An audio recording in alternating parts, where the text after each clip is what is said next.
नमस्कार, सांकेतिक भाषा के इस विशेष बुलेटिन में आप सभी का स्वागत।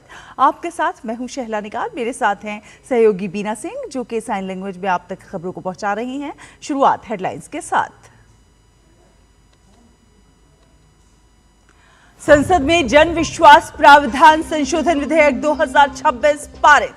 प्रधानमंत्री ने कहा, नागरिकों को सशक्त बनाने की दिशा में अहम कदम।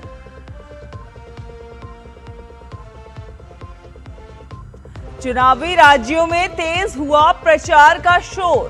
प्रधानमंत्री नरेंद्र मोदी का पुडुचेरी में रोड शो, तो वहीं अमित शाह असम में भरेंगे हुंकार।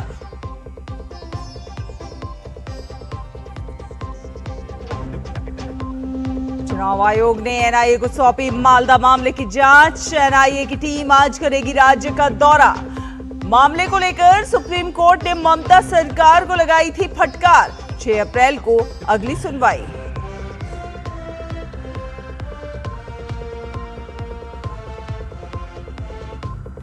ईरान के साथ बढ़ते सैन्य तनाव के बीच अमेरिकी सेना प्रमुख जनरल ब्रैंडी जॉर्ज को अचानक पद से हटाया गया।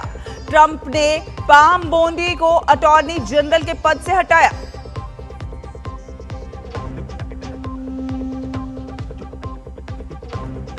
गुड फ्राइडे आज दुनिया भर के चर्चों में विशेष प्रार्थना सभाओं का आयोजन। प्रभु यीशु के बलिदान को याद करने का है दिन।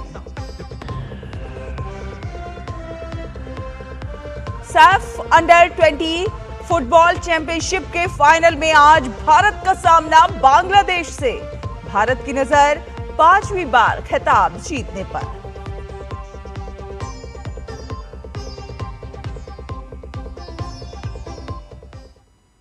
तो चलिए खबरों को देख लेते हैं विस्तार के साथ।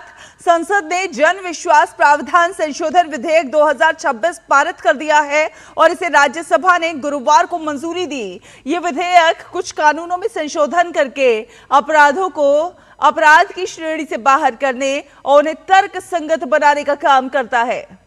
विधेयक में छोटे अपराधों को अपराध की श्रेणी से बाहर करने और जुर्माने और दंड को अपराध के अनुपात में संशोधित करने जैसे उपाय लागू करने का प्रावधान है। इसमें 23 मंत्रालयों द्वारा प्रशासित 79 केंद्रीय अधिनियमों में संशोधन का प्रस्ताव है। कुल 784 प्रावधानों में संशोधन प्रस्तावित है। इनमें से 717 प्रावधानों को अपराध की श्रेणी से बाहर करके व्यापार में सुगमता को बढ़ावा दिया जा रहा है और 67 प्रावधानों को जीवन में सुगमता लाने के लिए प्रस्तावित किया जा रहा है।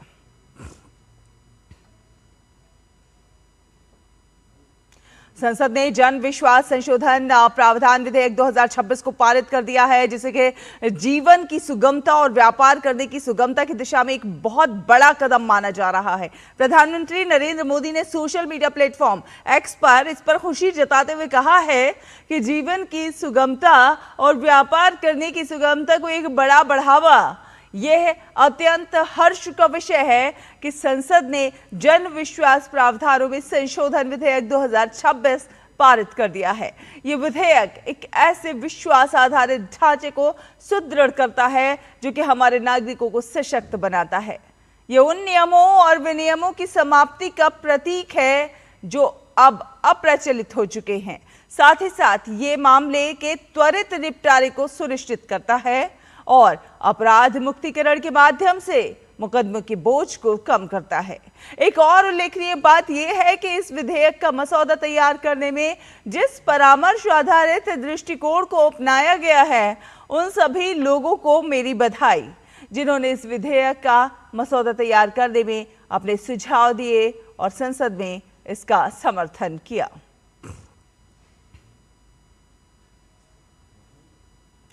और दक्षिण भारत के चुनावी रण में आज बड़ा सियासी जमावड़ा देखने को मिलेगा। प्रधानमंत्री नरेंद्र मोदी आज पुडुचेरी में मेगा रोड शो करने जा रहे हैं, जिसका मकसद आगामी विधानसभा चुनाव से पहले एनडीए के पक्ष में माहौल बनाना है। प्रधानमंत्री नरेंद्र मोदी आज शाम करीब 4 बजे चेन्नई से पुडुचेरी पहुंचेंगे। एयरपोर्ट से शहर तक उनका काफिला जाएगा और करीब 2 किलोमीटर लंबा ये रोड शो निकाला जाएगा। ये रोड शो अजंता सिग्नल से शुरू होकर ओडियन सलाई के अन्ना स्क्वायर तक जाएगा। रास्ते में बड़ी संख्या में समर्थकों के जुटने की संभावना है। प्रधानमंत्री इस रोड शो के जरिए राष्ट्रीय जनतांत्रिक गठबंधन के उम्मीदवारों के लिए समर्थन जुटाएंगे। पुडुचेरी में एनडीए गठबंधन में भाजपा, एआईएनआरसी, अन्नाद्रमुक और एलजेपी शामिल।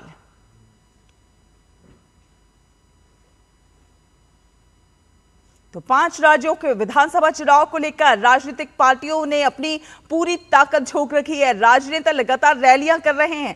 केंद्रीय गृह मंत्री अमित शाह आज असम के दौरे पर है और इस दौरान वो 3 जनसभाओं को संबोधित करेंगे। सबसे पहले अमित शाह गोलकगंज विधानसभा के रतियादाहा में चुनावी हुंकार भरेंगे। उसके बाद दुधनोई विधानसभा के गोलपारा में जनसभा करेंगे और आखिर में पलासबाड़ी विधानसभा के छायगांव में चुनावी रैली को संबोधित करेंगे। पश्चिम बंगाल में मतदाता सूची की गहन पुनरीक्षण प्रक्रिया में लगे 7 न्यायिक अधिकारियों के करीब 9 घंटे तक घेराव और बंधक बनाए जाने के मामले की जांच अब राष्ट्रीय जांच एजेंसी यानी कि एनआईए करेगी। सुप्रीम कोर्ट के सख्त रुख के बाद गुरुवार को केंद्रीय चुनाव आयोग ने मामला एनआईए को सौंपने का फैसला किया। उधर मालदा पुलिस ने गुरुवार को घटना से संबंधित 10 एफआईआर दर्ज की और 19 लोगों की गिरफ्तारी का दावा किया है। मुख्य न्यायाधीश जस्टिस सूर्यकांत ने मामले की सुनवाई के दौरान कड़ी टिप्पणी करते हुए कहा था कि सुप्रीम कोर्ट के निर्देश पर काम कर रहे न्यायिक अधिकारियों को बंधक बनाने की घटना सबूत है कि पश्चिम बंगाल में कानून व्यवस्था पूरी तरह से फेल हो चुकी है। मुख्य न्यायाधीश ने घटना की जांच सीबीआई या फिर एनआईए से कराने के निर्देश दिए थे। दरअसल मालदा जिले के कलियाचक में 7 न्यायिक अधिकारियों को उस वक्त भीड़ ने घेराव करते हुए बंधक बना लिया था जब वो वोटर लिस्ट से मतदाताओं के नाम हटाए जाने के मामले की सुनवाई कर रहे थे।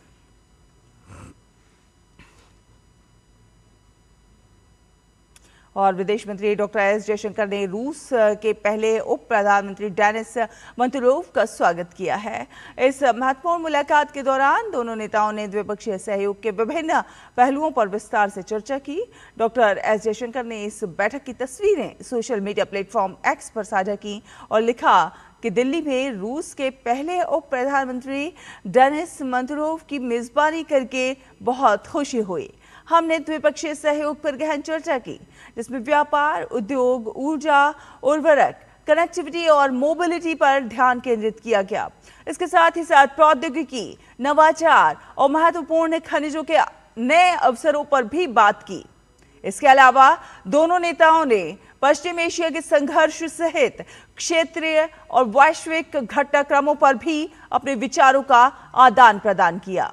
ये मुलाकात दोनों देशों के मजबूत होते सहयोग को और बढ़ावा देने की दिशा में महत्वपूर्ण कदम मानी जा रही है। और आपको बता दें कि आज भारतीय नौसेना एक नया अध्याय लिखने जा रही है। समुद्री संप्रभुता को बनाए रखने के लिए स्टील्थ युद्धपोत तारागिरी आज ही के दिन भारतीय नौसेना को सौंपा जाएगा।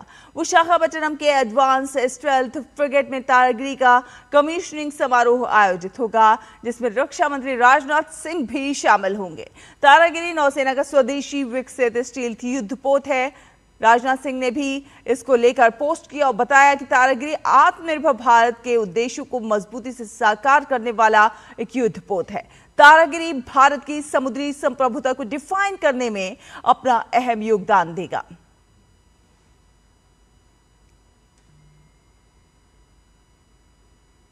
और अंतर्राष्ट्रीय खबरों का रुख करें तो ईरान के साथ जारी युद्ध के बीच ही अमेरिकी सेना प्रमुख जनरल रैंडी जॉर्ज को पद छोड़ने और तुरंत रिटायर होने के लिए कह दिया गया है और ये निर्देश उन्हें अमेरिका के रक्षा मंत्री पीट हेग्सेथ की ओर से दिया गया है। रॉयटर्स के मुताबिक जनरल जॉर्ज ने इस्तीफा नहीं दिया है लेकिन पीट हेग्सेथ से आदेश मिलने के बाद ही वो बहुत जल्द इसकी घोषणा कर सकते हैं। ये कदम पेंटागन यानी कि अमेरिकी रक्षा विभाग में बड़े महत्वपूर्ण नेतृत्व परिवर्तन की ओर संकेत देता है।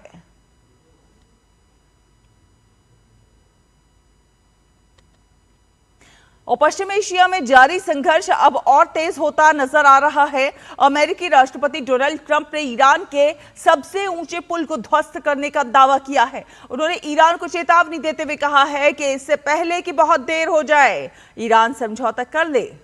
ट्रंप ने हमले का एक वीडियो भी अपने सोशल मीडिया प्लेटफॉर्म पर पोस्ट किया। तेहरान से लगभग 40 किलोमीटर पश्चिम में स्थित कराच शहर में स्थित B1 पुल, जिसे तेहरान कराच पुल के नाम से भी जाना जाता है, ध्वस्त कर दिया गया है। और आज गुड फ्राइडे के पवित्र अवसर पर तमिलनाडु के थूथुकुडी में वे ऑफ द क्रॉस शोभा यात्रा का आयोजन किया गया। इस धार्मिक यात्रा में बड़ी संख्या में श्रद्धालु भाग लेने के लिए पहुंचे, जिन्होंने श्रद्धा और भक्ति के साथ इस दिन को मनाया। श्रद्धालु सड़कों पर चलकर यीशु मसीह के दुख भरे सफर का स्मरण करते हुए वे ऑफ द क्रॉस शोभा यात्रा में शामिल हुए। शोभा यात्रा का उद्देश्य धार्मिक आस्थाओं को प्रकट करना और समाज में शांति और एकता का संदेश फैलाना था। थूथुकुडी के विभिन्न चर्चों से ये शोभा यात्रा शुरू हुई और शहर के प्रमुख मार्गों से होते हुए श्रद्धालु अपनी आस्था और विश्वास का प्रदर्शन करते हुए आगे बढ़े। श्रद्धालुओं ने प्रार्थना की और इस दिन के महत्व को समझते हुए एक दूसरे के साथ सामूहिक रूप से धार्मिक क्रियाओं में भाग लिया। बात करें खेलों की तो पुरुषों की अंडर 20 सैफ फुटबॉल चैंपियनशिप के फाइनल में आज भारत का सामना बांग्लादेश से होगा। 4 बार का चैंपियन भारत जब इस मुकाबले के लिए मैदान पर उतरेगा तो उसकी नजर 5वीं बार खिताब जीतने पर टिकी होगी। हाल के समय में दोनों ही टीमों के बीच कड़े मुकाबले हुए हैं, जिसमें ग्रुप चरण में 1-1 का ड्रॉ भी शामिल है और ऐसे में इस फाइनल मुकाबले के काफी रोमांचक होने की उम्मीद लगाई जा रही है। ये मुकाबला पिछले साल की सैफ अंडर 19 चैंपियनशिप के फाइनल की यादें भी ताजा करेगा, जब भारत ने पेनल्टी शूटआउट में बांग्लादेश को हरा दिया था। इसी के साथ सांकेतिक भाषा के इस विशेष बुलेटिन में फिलहाल इतना ही। मुझे, बीना को और हमारी पूरी टीम को दीजिए अनुमति। नमस्कार।